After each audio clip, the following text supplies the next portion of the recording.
யார் சொல்லி நான் கேட்டதே இல்ல. ஆச்சரியமா இருக்கு ஐயா. அதனால தான் அந்த ஓம்னு வந்துச்சுங்க. அதே மாதிரி தான் வயிற்றுக்குள்ளே பாருங்க காது எப்படி இருக்குதோ அதே மாதிரி கர்ப்பப்பையிலையும் குழந்தையும் அந்த காதில் இருக்கிற மாதிரி தான் அந்த குழந்தை படுத்திருக்கும். ஸ்ட்ரெயிட்டாக உள்ளே உட்காந்துருக்காது, நீட்டி படுத்திருக்காது, எதுவும் இருக்காது. அப்படியே அந்த வடிவம் வந்து பார்த்தீங்கன்னா அப்படித்தான் இருக்கு.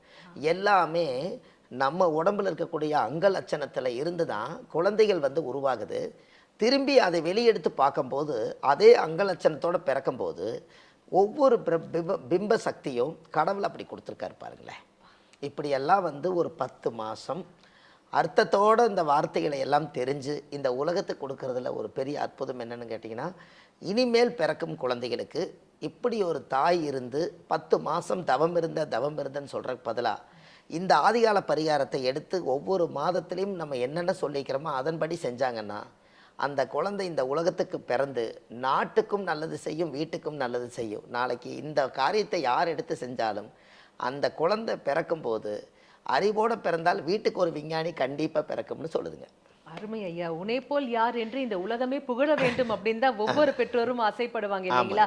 எல்லாரும் பொதுவா சொல்லுவாங்க வயிற்றுல குழந்தை இருக்கும்போது நல்லதை சொல்லு, நல்லதை செய்யு, நல்லதையே கேளு அப்படிம்பாங்க. ஆனா எதை கேட்கணும், எது நல்லது அப்படிங்கறதுல மிகப்பெரிய ஒரு கேள்விக்குறி இருந்தது ஐயா. அந்த கேள்விக்குறியை ஆச்சரியக்குறியாக மாற்றி அமைக்கக்கூடிய அற்புதமான வல்லமை படைத்த விளக்கங்கள் நீங்க எங்களுக்காகவே பகிர்ந்துட்டீங்க. கொடான கோடி அன்பு நெஞ்சங்கள் அனைவர் சார்பாகவும் மனமார்ந்த நன்றிகள் ஐயா. ரொம்ப சந்தோஷமா இந்த பதிவை கேட்டு எல்லா தாய்மார்களும் பிறக்கும் குழந்தை பாவங்களும் எல்லாம் வயிற்றுக்குள்ளேயே போக்கடித்து பிறக்கும் குழந்தை புண்ணிய குழந்தையாக பிறக்க வேண்டும் என்று சொல்லி இதை ஆத்மாத்மா கடவுளை நம்பி செய்யுங்க.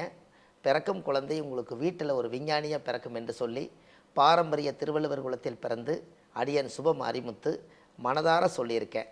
வாழ்வது ஒரு முறை, வாழ்த்தட்டும் தலைமுறை. நன்றி, வணக்கம்.